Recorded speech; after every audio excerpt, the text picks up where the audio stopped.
Hello everyone, कैसे हैं आप सभी। ज़बरदस्त है ना, शानदार। क्योंकि आज हम जो बात करने वाले हैं वो टॉपिक ज़बरदस्त टॉपिक है, तो आप लोग सभी बने रहिएगा। तो सबसे पहले आप सभी का दिल से स्वागत करता हूं मैं, सत्यजीत पुरकायस्थ। और आज हम बात करेंगे योग क्या है। और ये जो टॉपिक आया है ये हमारे एक प्रिय दर्शक मिस्टर प्रवीण जी ने कमेंट किया था। वो चाहते हैं कि योग क्या है उसके बारे में जानना चाहते हैं, कुछ सजेशन वो चाहते हैं। तो मैंने इस पे स्टडी किया और विकिपीडिया में भी देखा।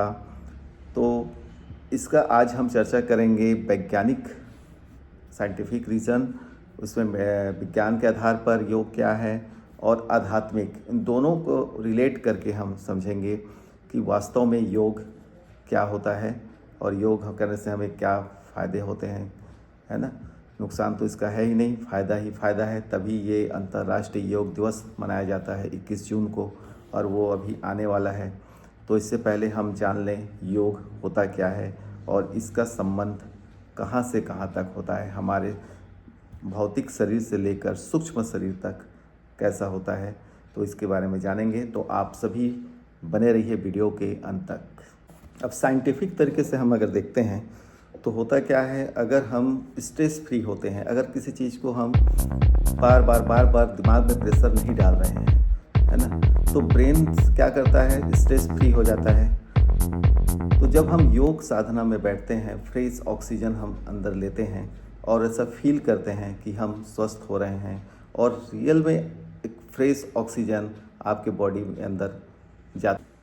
देखिए, योग की उत्पत्ति जो हुई थी वो 17वीं से 18वीं शताब्दी के बीच में एक चित्र प्राप्त हुआ था, जिसमें योगिनी और योगी की मुद्रा में जो चित्र प्राप्त हुआ, इसी के आधार पे इसकी उत्पत्ति हुई। संस्कृत में योगा कहा जाता है। योग एक आध्यात्मिक प्रक्रिया है जिसमें शरीर और आत्मा को एकरूप करना, उसको ऋतिकता के साथ जोड़ने का एक तरीका है। मतलब आत्मा को परमात्मा तक जोड़ना, योग मतलब जोड़, प्लस करना, उसको जोड़ना। तो आत्मा का परमात्मा तक जोड़ने की प्रक्रिया, इसको हम योग कहते हैं, है ना। ये सबसे आसान शब्दों में हम इसको समझ सकते हैं। योग क्या होता है, साधने का भी एक तरीका है। साधन, आप एक्सरसाइज कर रहे हो, योग कर रहे हो, साधन कर रहे हो। तो ये जानना बहुत ज़रूरी है कि हमारे योग के कई सारे अंग होते हैं जिसके ज़रिए हमें ध्यान, समाधि, मोक्ष तक पहुंचना होता है। तो योग शब्द, इसकी प्रक्रिया धारण कई तरह के अलग अलग हिंदू धर्म में अलग तरीके से बताया गया, लेकिन सबका संबंध आप जब देखेंगे ना, निचोड़ निकालेंगे, तो ये क्या होता है, आत्मा को परमात्मा से जोड़ना। हमारे सोल को जो पावर है, जिसमें एनर्जी है, वो उसको सुप्रीम पावर तक, सुप्रीम सोल्स के साथ कनेक्ट करना, जोड़ना, जिसको हम नॉर्मली भगवान कहते हैं। तो अलग अलग धर्मों में अलग अलग है, लेकिन सबका संबंध, सबका रिलेशन, वो जो भी तरीका अपना रहे हैं जिससे वो अपने आत्मा की शुद्धि कर पा रहे हैं, शांत कर पा रहे हैं और उस तक पहुंच पा रहे हैं, वही प्रक्रिया। तो हिंदू धर्म में, जैन धर्म में, बौद्ध धर्म में ध्यान की प्रक्रिया से संबंधित है ये। योग शब्द भारत के बौद्ध पंथ के साथ, जैसे चीन, जापान, तिब्बत और दक्षिण पूर्व एशिया और श्रीलंका में भी इसी तरह से स्टार्टिंग हुआ था, और जिसका संबंध सीधा आत्मा से परमात्मा तक आध्यात्मिक तरीके से होता हुआ बाद में साइंटिफिक रीज़न निकाला गया कि इसका ये कारण हो सकता है ना। तो सबसे पहले तो आध्यात्मिक,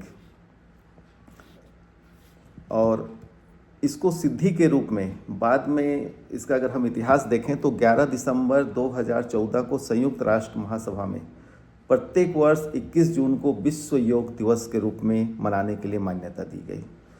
सबसे पहले जो है योग का जो उल्लेख मिलता है वो ऋग्वेद में मिलता है। इसके बाद कठोपनिषद की रचना ईसा पूर्व 5वीं और 3वीं शताब्दी में, ईसा पूर्व के बीच के कालखंड में हुई थी, जिसमें पतंजलि का योग सूत्र, योग सामने संपूर्ण ग्रंथ है ना।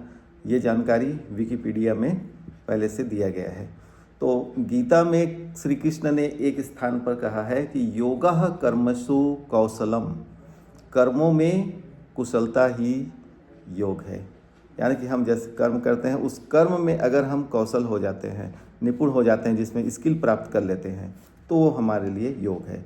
क्योंकि गीता में कर्म को ही ज़्यादा प्राथमिकता दिया गया है ना। पतंजलि में योग सूत्र में परिभाषा दिया गया है कि योग निवृत्त रोधा चित्त की वृत्ति, है ना, चित्त मन की जो हम सोचते हैं विचारते हैं हमारा जो होता है उस पर अवरोध उत्पन्न करना। तो योग चित्त निवृत्त निरोधा, मतलब चित्त की वृत्तियों को निरोध का नाम योग है, यानी कि उसको रोकने का, उसको अवरोध पैदा करने का। इस वाक्य को दो अर्थ हो सकता है, या तो चित्त वृत्तियों में उसके अवस्था का नाम योग हो सकता है, या फिर उस अवस्था में लाने का ये योग हो सकता है। यानी कि आप ध्यान एकाग्र होकर हमारे मन में, हमारे मन मस्तिष्क में जो भी विचार आ रहे हैं उसको अगर हम रोक ले रहे हैं तो वो उसको शांत कर पा रहे हैं और हम एकाग्रचित होकर ध्यान कर रहे हैं, तो वह भी एक योग है ना। तो ये उस अवस्था में लाना, उसको भी हम योग कहते हैं। बौद्ध धर्म क्या कहता है? कुशल चित्ताग्रता योगा, मतलब चित्त को एकाग्र करना। इसमें भी यही बात किया गया है, कुशल चित्त की एकाग्रता ही योग है। तो अलग अलग उस धर्म में, लेकिन सबका संबंध हमारे आत्मा से है, हमारे इस शरीर, आत्मा, मन, बुद्धि और संस्कार, तीनों चीज़ों से मिलकर है ना। तो जो आत्मा है, हमारे अंदर जो पावर है, और जो मन जो एक सेकंड से पहले ही कई मील तक जा सकता है ना, कई प्रकाश वर्ष दूर तक जा सकता है, ऐसी सोच, तो उस पर कंट्रोल करना, बैलेंस बनाना, है ना, ये भी एक योग है। तो चलिए हम देखते हैं कि योग के प्रकार कितने हैं। इतने में तो आप समझ गए होंगे कि कितने क्या होता है ना। सभी धर्मों में यही बताया गया है कि आत्मा को परमात्मा तक जोड़ना। और अगर साइंटिफिक तरीके से हम देखें योग क्या है, तो जो हम अपने आप को इसमें भी शांत करते हैं, है ना, हमारा बॉडी में पूरा ब्लड सर्कुलेशन सब कुछ चल रहा है, अंदर में पूरा वर्क हो रहा है, एक्सटर्नल वर्क हम बाहर से भी सब कुछ कर रहे हैं। तो अगर हम थोड़ी देर के लिए ऑक्सीजन, फ्रेश ऑक्सीजन लेते हैं, शांत बैठकर, मन को शांत कर, इधर उधर के पूरा स्ट्रेस फ्री होकर हम ये सोचना बंद कर दें, ध्यान इधर कर, मतलब जो टेंशन है उसको हम बिल्कुल भूल जाएं। अब साइंटिफिक तरीके से हम अगर देखते हैं तो होता क्या है, अगर हम स्ट्रेस फ्री होते हैं, अगर किसी चीज़ को हम बार बार दिमाग में प्रेशर नहीं डाल रहे हैं, है ना, तो ब्रेन क्या करता है, स्ट्रेस फ्री हो जाता है। तो जब हम योग साधना में बैठते हैं, फ्रेश ऑक्सीजन हम अंदर लेते हैं और ऐसा फील करते हैं कि हम स्वस्थ हो रहे हैं, और रियल में एक फ्रेश ऑक्सीजन आपके बॉडी में अंदर जाता है, लंग्स में जाता है, और फिर ब्लड में जाके मिक्स होता है, और आपके अंदर पॉजिटिव एनर्जी, पॉजिटिव वेव्स आ रहे हैं। आप एकदम सोच रहे हैं कि आप निरोग हो रहे हैं, आपकी सारी बीमारी हट रही है, आप एकदम शांत हो रहे हैं, आपकी मेमोरी पावर डेवलप हो रहा है। आप जैसा सोचते हैं, है ना, ब्रेन उसको एक्सेप्ट करने लगता है, और वैसा एनर्जी हमारे चारों तरफ इसका आभा तैयार हो जाता है, और फिर वैसा ही होने लगता है। इसलिए हम इसको बोलते हैं विल पावर। तो वैसे ही जब मैंने ब्रेन हेल्थ में बताया था, है ना, कि हम अपने ब्रेन को हेल्दी बनाने के लिए हम मेडिटेशन कर सकते हैं। तो मेडिटेशन का अर्थ यहाँ पर यही है कि अगर हम ध्यान से फ्रेश ऑक्सीजन, जो एयर हमको फ्री में मिल रहा है, उस ऑक्सीजन को सुबह उठें और अंदर उसको लें, ब्लड तक उसको जाने दें, और एनर्जी ऑफ फ्रेश ऑक्सीजन जाएगा तो अच्छा एनर्जेटिक हम फील करेंगे, और हमको एनर्जी अच्छे से मिलेगा, और पूरे ब्लड से चारों तरफ हमारे पूरे ऑर्गन्स तक फैलेगा, और सभी ऑर्गन्स तक जाएंगे तो हमारे शरीर में जितने भी ऑर्गन्स हैं वो अच्छे सुचारू रूप से काम करेंगे। तो इसीलिए मेडिटेशन बहुत ज़रूरी है ब्रेन हेल्थ के लिए, जो मैंने पिछली वीडियो में बताया था। तो आज हम योग के बारे में बात कर रहे हैं। तो साइंटिफिक रीज़न अगर आप देखते हैं, है ना, तो बहुत सारे फ़ायदे हैं। एक तो आपका मन शांत हो गया, आप स्ट्रेस फ्री हो गए हैं, आप शांत बैठे हैं, तो हमारा जो एक्सटर्नल बॉडी का जो वर्क होता है उसको थोड़ा सा रेस्ट मिल जाता है, आप रिलैक्स फील कर रहे हैं, है ना, आप इधर उधर की बात, पूरा दिन दुनिया को आप भूल चुके हैं, आप एकदम रिलैक्स फील कर रहे हैं। तो आपका शरीर जो इतना स्ट्रेस रहता है, हमारे काम का प्रेशर रहता है, वो सब धीरे धीरे कम होने लगता है। क्योंकि हम बीमार ग्रस्त तब होते हैं जब हमारा सोच नेगेटिव होता है, हम सोचते हैं कि हम बीमार हैं, स्ट्रेस लाइफ जीते रहते हैं, एकदम प्रेशर रहता है हमारे ऊपर सबका, और उसी को हमारे दिमाग में चलता रहता है, आज ये काम करना है, भी वो करना है, ये करना है, हम एकदम बंधे हुए से रहते हैं, है ना। तो उस दबाव से मुक्त हो जाते हैं जब हम योग करते हैं। साधना में हम जैसे बैठ जाते हैं तो हमको फील होता है कि हम पॉजिटिव एनर्जी हम एक्सेप्ट करते हैं, लेते हैं, और एयर ऑक्सीजन भी हमको फ्रेश मिलता है, थोड़ा पानी पी लेते हैं फ्रेश। तो इस तरह से साइंटिफिक तरीके से अगर देखेंगे तो योग का भी यही है, बैलेंस बनाना हमारे बॉडी में, हमारे जो प्राण वायु बोलते हैं, है ना, तो प्राणायाम बना है उससे, तो प्राण वायु को अंदर लेना, यानी कि ऑक्सीजन रेस्पिरेशन करना प्रॉपर तरीके से। हम लोग हड़बड़ी में क्या करते हैं, हड़बड़ खाना खाते हैं, हड़बड़ सांस लेते हैं, है ना, आधा अधूरा सांस लेते हैं, जैसा लेना चाहिए हम ऐसे एक गहरी सांस लिए, फिर उसको चारों तरफ उसको जाने देते हैं, फैलने देते हैं, उसके बाद निकालते हैं। ये प्रोसेस एक अभ्यास, एक एक्सरसाइज होता है मेडिटेशन में। लेकिन ऐसे क्या हम कर पाते हैं, बहुत कम, है ना। तो अगर रिलैक्स होकर बैठकर हम आराम से ऑक्सीजन जितना चाहिए हमारी बॉडी को उसको देते हैं, तो ये साइंटिफिक तरीके से योग हो गया। तो यहाँ पर भी आत्मा को परमात्मा से जोड़ना ही है, यानी कि पावरफुल बनाना है हमारे इससे सभी ऑर्गन्स को, सबको एक्टिवेट करना, सेल से लेकर सारे ऑर्गन को एक्टिवेट करना, ताकि वो सुचारू रूप से काम करे, ब्लड सप्लाई करे और सब काम अच्छे से हो। तो यहाँ पर भी कहीं ना कहीं ये भी योग मतलब जुड़ रहे हैं, कहीं ना कहीं से कनेक्ट ये हो रहे हैं। आध्यात्मिक में लेंगे तो भी और साइंटिफिक तरीके से लेंगे तो भी, दोनों तरीके से ये महत्वपूर्ण है, और दोनों हमारे ऑर्गन्स हमारे बॉडी से रिलेट करते हैं, है ना। आध्यात्मिक में जाएंगे तो वो हमारी इस सुप्रीम पावर, इससे ऊपर तक का, है ना। साइंटिफिक में जाएंगे तो हमारे यहाँ तक, जब तक दिल धड़क रहा है, जब तक ब्रेन वर्क कर रहा है, जब तक आंखें काम कर रही, जब तक मुंह काम कर रहा है, तब तक है। लेकिन आध्यात्मिक में इससे परे, इसके इधर जो पॉजिटिव एनर्जी का आभा, हर व्यक्ति का एक आभा तैयार होता है ना, उससे परे, इस आत्मा से परमात्मा, उससे परे जाने की प्रक्रिया आध्यात्मिक प्रक्रिया है, उससे उसको जोड़ना।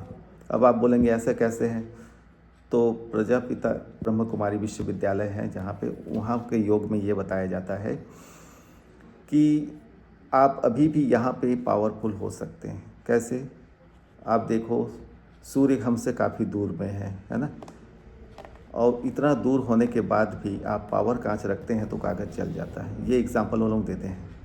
तो वैसे ही योग के द्वारा हम अपने आप को पावर कांच बना सकते हैं, और हमारे अंदर इतना अद्वितीय एबिलिटी, इतनी पावर आ जाएगी कि हम, हमारे अंदर की जो काम, क्रोध, लोभ, मोह, अहंकार, जितने सारे विकार हैं, बुराइयां हैं, वो सब उसमें जलकर भस्म हो सकता है। तो वो पावर, वो सुप्रीम पावर हमको लाना पड़ता है। तो वो कहाँ से आ पाता है, वो योग के द्वारा आता है, अगर हम योग करते हैं, साधना करते हैं तब। अब हम और इसमें विस्तृत चर्चा करेंगे अगली वीडियो में कि योग कितने प्रकार के होते हैं, और उसके एक एक को हम चर्चा करेंगे। तो आज हम प्रकार को देख लेते हैं कौन कौन से हैं। जैसे कि मंत्र योग, जिसमें मंत्रों का उच्चारण करके इस आत्मा को परमात्मा से जोड़ा जाता है। हमारे बॉडी ऑर्गन्स, आपने तानसेन को नाम सुना होगा इतिहास में, है ना, तो आप जान रहे होंगे, वो मंत्र शक्ति, उसमें एक ऐसा वाइब्रेशन उत्पन्न करते थे और एक ऐसा तरंग उत्पन्न हो जाता था कि बारिश हो जाती थी, दीपक जल जाते थे।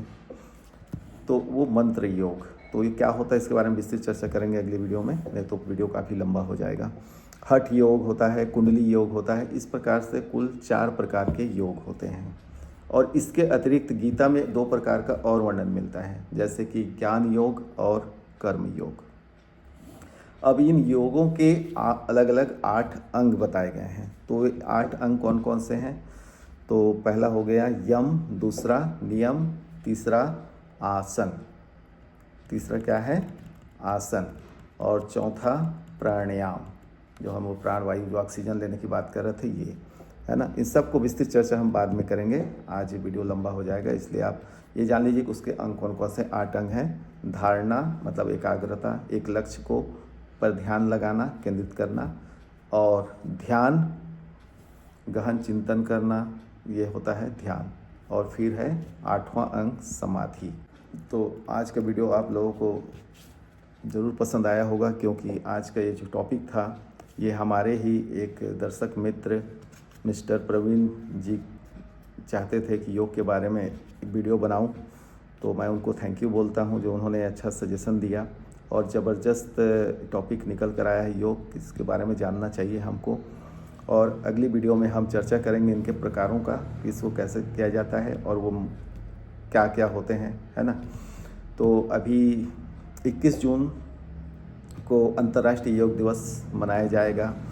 तो योग की पूरी जो पावर अथॉरिटी दी गई थी, है ना, 21 जून 2015 को प्रथम अंतर्राष्ट्रीय योग दिवस मनाया गया था। इस अवसर पर 192 देश और 47 मुस्लिम देश में योग दिवस का आयोजन किया गया था।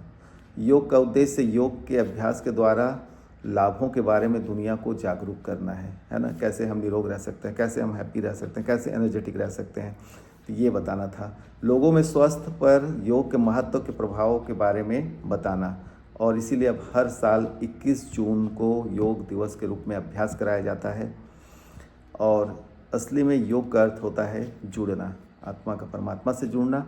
और अगर हम बात करें तो अगर ऐसे पूरे इतने देश मिलकर एक साथ एक दिन में करते हैं, यानी एकजुट होना, यूनिटी को स्ट्रेंथ करना, है ना, तो एक साथ एकजुट होकर हम अपने स्वास्थ्य को ध्यान रखें।